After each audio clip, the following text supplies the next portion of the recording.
Abigail और Rilee के पास वो डिक्लेरेशन डॉक्यूमेंट था और वो जल्द ही उसे साथ लेकर निकल गए। इयन से बचते बचते वो दोनों काफी दूर निकल गए, लेकिन एक वक्त ऐसा आया कि एक बस उनके बहुत करीब आ गई और उनकी टक्कर होने ही वाली थी। इसी अफरा तफरी में इयन ने उनसे डिक्लेरेशन का वो डॉक्यूमेंट छीन लिया। एबिगेल और रायली ने तुरंत बेन को फोन किया और बताया कि क्या हुआ है। बेन ने कहा कि सब जल्दी से गाड़ी के पास मिलते हैं, लेकिन एफबीआई को बेन की गाड़ी पहले ही मिल चुकी थी और जैसे ही बेन वहां पहुंचा तो एफबीआई ने उसे अरेस्ट कर लिया। एबिगेल और रायली समय से थोड़ा लेट पहुंचे और एफबीआई को देखते ही चुपके से वहां से भाग निकले।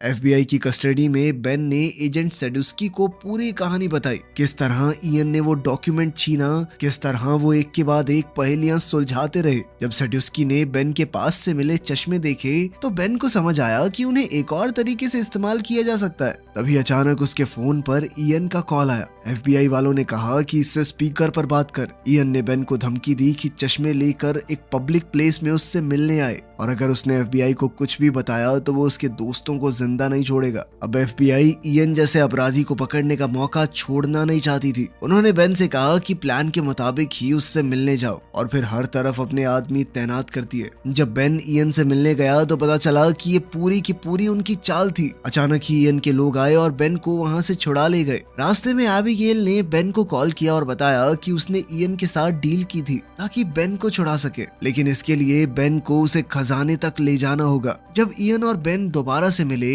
तो इयन ने वो डिक्लेरेशन का डॉक्यूमेंट और वो पुरानी पाइप वापस दी, वही जो जहाज में मिली थी। फिर इयन ने बेन से पिछला क्लू मांगा। जब बेन ने कहा कि मेरे पास कुछ नहीं है, मुझे नहीं पता, तब इयन ने दिखाया कि उसने बेन के पिता पैट्रिक को किडनैप कर रखा है। इस धमकी के बाद बेन को सच कबूलना पड़ा और उसने बताया कि जो निशान उसने मैप में देखा था वो एक चर्च का सिंबल है। जल्द ही वो तीनों उस चर्च तक पहुंच गए। बेन ने फिर से उन खास चश्मों का इस्तेमाल किया और मैप को देखा। इस बार उसे एक अलग सा सुराग मिला, एक अजीब सा नाम। सब कंफ्यूज हो गए कि इसका मतलब क्या हो सकता है। तब उन्हें समझ आया कि चर्च के नीचे लोगों को दफनाने की जगह है। जिसके बाद इयन और उसके सभी साथी तुरंत ही नीचे चले गए। पैट्रिक ने चुपके से बेन को बताया कि उन्हें कोई तरीका ढूंढना होगा इयन से छुटकारा पाने का, क्योंकि जब तक हम इयन के काम आएंगे तब तक ही जिंदा है, उसके बाद मार देगा हमें। तभी इयन ने फोन किया और बेन से पूछा कि अगला क्लू क्या है। मैप में लिखे नाम को ढूंढकर उन्होंने वहां से दीवार तोड़ी